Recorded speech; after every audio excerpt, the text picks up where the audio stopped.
여러분 안녕하십니까? 헬로티비 뉴스입니다. 장기간 부천의 한 공공전문병원을 위탁 운영하던 의료법인이 적자에 시달리다 결국 포기하는 길을 선택했습니다. 지자체는 새 주인 찾기에 나섰는데 근본적인 체질 개선 노력 없이 반복되는 악순환에 결국 환자들이 피해를 볼까 걱정입니다. 이정아 기자의 보도입니다. 부천 작동의 시립노인 전문병원. 올해 초 경기도 최초로 치매 안심병원 지정을 받았을 만큼 노인 질환에 특화된 공공병원입니다. 전체 입원 환자 가운데 80%가 치매 환자로 대부분 70대에서 90대 고령층입니다. 한때 보건복지부 운영평가에서 최고점을 받아 최우수 기관으로 선정되기도 했습니다. 병원을 이용했던 환자나 보호자들도 만족감을 드러냈습니다. 이렇게 입원을 하는 게 맞나라는 생각을 했었거든요. 의료진들도 너무나 친절하시고 또 병원 시설도 쾌적하다 보니까 운동을 스스로 하시고 그러면서 건강이 많이 회복되시더라고요. 하지만 앞으로는 쉽지 않을 수도 있습니다. 그동안 이 병원을 맡아 운영해온 의료법인이 계약 포기를 선언했기 때문입니다. 지난 2016년 첫 운영을 맡은 지 8년 만입니다. 이유는 만성적자에 따른 운영난. 입원 병상 수는 지난해 기준 234개 병상.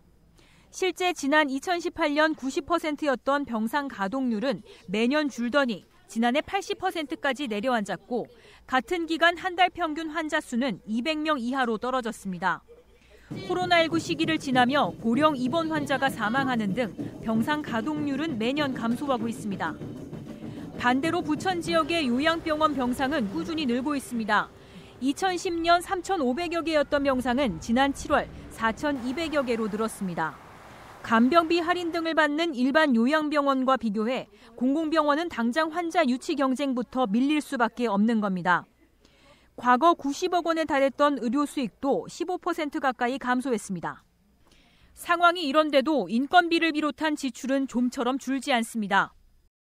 지상 5층 건물의 노후화로 시설을 개보수하거나 의료 장비, 물품을 교체하는 비용이 계속적으로 발생할 수밖에 없습니다. 실제 지난 2021년 6,500만 원이었던 시설 수리비는 2년 만에 2배 넘게 증가했습니다. 누적된 적자가 민간 위탁 중도 포기라는 결과를 낳았습니다.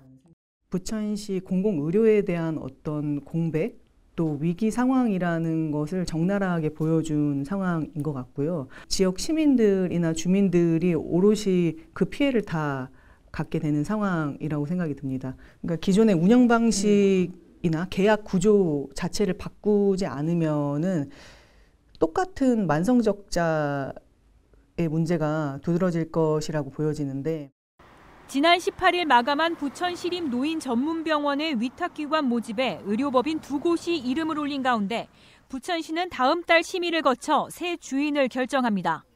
헬로티비 뉴스 이정아입니다. 지하주차장 전기차 화재로 큰 피해가 발생한 인천 청라 아파트의 실내 공기질이 법전 기준치를 충족하는 것으로 나왔습니다.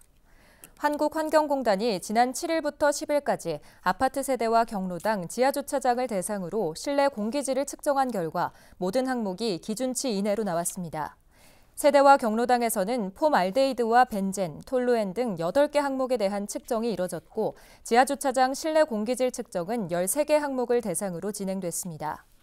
앞서 지난 8월 1일 인천 서구 청라동 아파트 지하주차장에는 전기차 화재로 차량 87대가 불에 타고 780세대가 그을렸으며 주민 등 23명이 다쳤습니다. 간호조무사 신분으로 지인이 운영하는 뷰티숍에서 직접 미용 주사를 놓는 불법 의료행위를 한 30대 여성과 이를 묵인한 의사가 경찰에 붙잡혔습니다.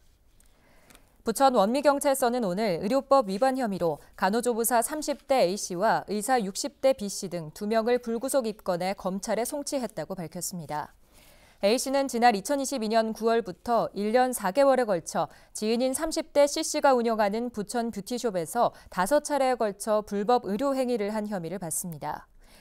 경찰 조사 결과 서울의 한 성형외과에서 근무하던 A씨는 C씨에게 흔히 신데렐라 주사로 불리는 스테로이드제 주사를 병원에서 가져와 직접 놔준 것으로 드러났습니다. 얼마 전 부천의 한 가로주택 정비사업 시공사가 조합원들 모르게 200억 원 규모의 대출을 받았다가 사기 혐의로 고소당하는 일이 있었는데요. 시공사가 같은 다른 사업지에서도 조합원들이 피해가 생길까 사업 중단을 시도하고 있습니다. 이관성 기자가 보도합니다. 2년 전 가로주택 정비조합을 설립하고 재건축을 추진해온 부천 고강동의 한 주택단지입니다. 이곳 주민들은 며칠 전부터 가로주택 정비사업 취소 동의서를 받기 시작했습니다. 정비사업을 맡기로 한 시공사가 최근 다른 가로주택 정비사업지에서 200억 원 규모의 대출 사기 혐의를 받고 있는 사실을 알게 됐기 때문입니다. 그 소리를 듣고 우리 여기 집행부에서 당장 중단을 시킨 거죠. 왜냐하면 그 뻔히 알고 어떻게 진행을 하겠어. 그러니까 그 사람이 여기를 지금 저기를 시공을 하기로 그 사람이 대표적으로 맡기로 했는데 저 사건 때문에 중단이 된 거예요. 우리하고 이제 갈라진 거지. 조합 설립 인가 후 별다른 진척이 없는 상황에서 K주택조합장은 시공사 측에 사업 중단을 요구하고 있습니다. 하지만 시공사는 그 대가로 조합 측에 수억 원을 요구하고 있는 것으로 알려졌습니다. 이 시공사는 앞서 고강동의 S가로주택 정비사업 조합원들에게 200억 원 대출 사기 혐의로 고소당해 경찰의 수사를 받고 있습니다. S가로주택 조합원들은 보존 등기 상태에서 시공사가 총회의 의결 없이 조합원들의 분양계약서와 도장 등 문서를 위조해 200억 원대 대출을 받았다고 진술한 상황입니다. 문제는 이 시공사가 맡고 있는 가로주택 정비 사업지가 또 있다는 것입니다. 부천시가 파악한 해당 시공사 관련 가로주택 정비 사업지는 3곳, 모두 정비 사업이 끝나지 않은 곳들입니다. 영세업자들이 그 공사 현장에만 충실하게 집중을 한다면 문제가 되지 않겠는데 다른 곳에 채무가 이미 있었거나 혹은 다른 시공 현장에서 자금 흐름이 막힐 경우에 이 시공 현장에서 발생하거나 발생할 예정인 자금들을 다른 곳에 돌리면 소규모이다 보니까 오픈되는 게 적어요. 감시 관리하는 데가 굉장히 허술하다고 봐야 되겠죠. 조합장이나 그 이사들 한 3명이 다 마무리해 나가다 보니까 그 감시 기능이 좀 약하고. 소규모로 단기간 재건축할 수 있다는 가로주택 정비 사업의 장점은 이제 취약점이 돼버린 상황입니다. 헬로티비 뉴스 이관서입니다. 인천시가 산업통상자원부가 공모한 인공지능 자율제조 선도 프로젝트 사업의 지원 대상으로 선정됐습니다. 이번 선정으로 시는 올해부터 오는 2027년까지 4년간 반도체 CMP 디스크의 AI 자율제조 기반 시스템 개발에 국비 53억 원을 지원받게 됐습니다. 이 사업에는 15억 9천만 원과 민간 부담 32억 원도 함께 투입됩니다.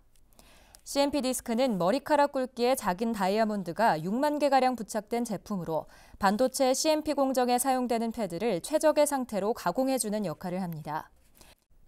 개발 사업에는 이번 연구개발 주관사인 인천의 신한다이아몬드 공업과 한국생산기술연구원 진흥화 뿌리기술연구소, 몬드리안 AY와 미국 위스콘신대 등이 참여합니다.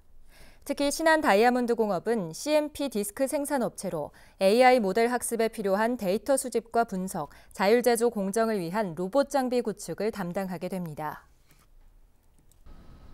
유정복 인천시장이 시민들과의 소통 강화를 위해 나섰습니다. 인천시는 지난 25일 상상 플랫폼에서 제8회 애인 토론회를 열었다고 밝혔습니다. 토론회에는 유정복 인천시장을 비롯해 전문가 포함 400명이 참석했으며 모둠별로 청년과 환경, 경제 등 10개 분야의 시 정책을 놓고 70분 동안 토론했습니다.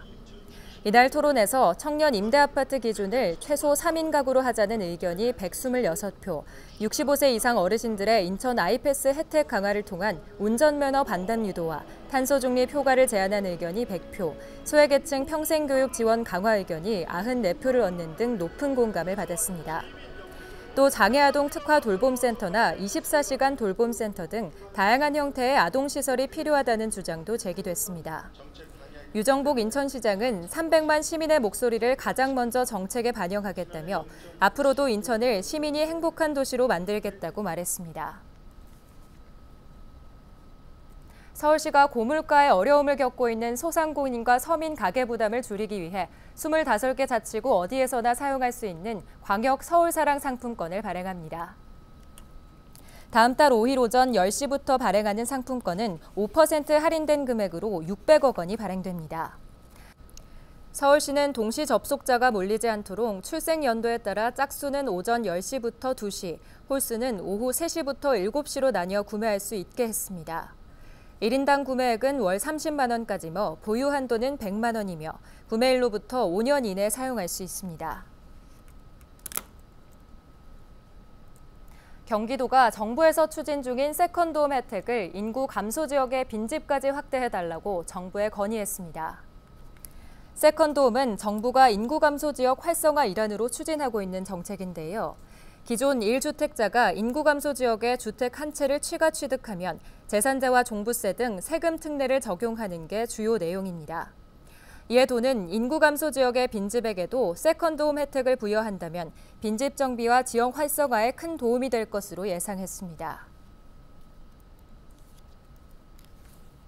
경기도가 도청건물 외벽과 경기 북부청사에 이태원 참사 희생자 추모 현수막을 게시했습니다.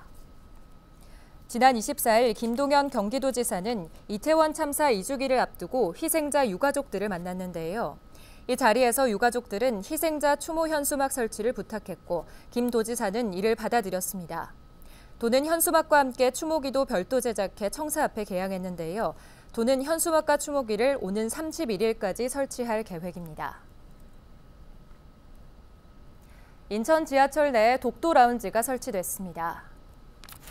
인천시는 지난 25일 독도의 날을 맞아 인천 도시철도 1호선 센트럴파크 내 도심 휴게시설 유후 공간을 활용해 독도 라운지를 조성했다고 밝혔습니다. 독도의 역사적 의미를 시민들과 학생들에게 알리고 우리 영토의 가치를 되새길 수 있는 공간을 마련하기 위해 설치했다는 것이 시의 설명입니다. 라운지에서는 독도의 전경을 담은 대형 포토존이 설치돼 방문객들의 사진을 촬영할 수 있으며 3D 독도 조형물과 독도 관련 홍보 영상을 사용하는 대형 TV, 실시간 독도 라이브 영상 등을 송출하는 모니터 등이 갖춰져 있습니다. 경기도교육청이 2024년 제3차, 2025년 제1차 지역교육 현안 특별교부금 433억 원을 확보해 학교 시설 개선에 나섭니다. 여기에 자체 예산과 지자체 대응 예산까지 더해 총 529억 원을 투입해 학생들의 학습 환경을 개선할 계획입니다. 특히 설봉중학교 체육관 증축 등 61개 사업에 433억 원을 투입해 쾌적한 교육 환경을 조성할 예정입니다. 교육청 안중산 예상 담당관은 지역 교육 환경 개선을 위해 지역 교육 현안 특별교부금을 지속적으로 확보하겠다고 말했습니다. 경기도가 입주민과 관리 종사자가 상호 배려하고 존중하는 아파트 문화를 확산하기 위해 올해 처음으로 도입한 경기도 착한 아파트 3곳을 선정했습니다. 최종 선정된 단지는 김포 강변마을 동일하이빌과 용인 동백역 경남 아너스빌, 수원 이편한 세상 광교 등입니다. 이번에 선정된 착한 아파트 단지에는 도지사 표창과 인증 동판이 수여됩니다. 착한 아파트 단지는 노후 공동주택 주거 환경 개선 사업 시 우선 지원도 받게 됩니다. 인천시 교육청이 전국에서 처음으로 공립유치원 학급당 최소 인원 기준을 마련해 학급당 유아 정원을 감축하기로 했습니다. 공립유치원 최소 인원 기준은 소규모 학급 운영으로 인한 교육과정의 어려움과 행정, 재정적 비효율성을 개선하기 위해 마련됐습니다. 이번에 수립된 학급 편성 최소 기준 인원은 4명으로 유아 모집 후 4명 미만일 경우에는 해당 학급을 편성하지 않으며 이는 매년 원화 모집 시 반영될 예정입니다. 다만 도서 지역 등 교육 여건이 열악한 지역의 경우 예외를 인정해 공교육 기회를 보장할 계획입니다. 시교육청은 내년 1년간 유예 기간을 거쳐 오는 2026학년도 3세반부터 순차적으로 최소 인원 기준을 적용하고 2028학년도에는 모든 학년으로 확대 시행할 방침입니다. 또 공립유치원 교육 환경과 교육의 질을 높이기 위해 내년부터 학급당 유아 수도 줄이기로 했습니다. 학년별로 만 3세반은 12명, 만 4세반은 17명, 만 5세반은 19명, 혼합반은 15명 이하로 조정해 2024학년도 대비 1명씩 감축 조정했습니다. 오늘 준비한 소식은 여기까지입니다. 시청해주신 여러분 고맙습니다.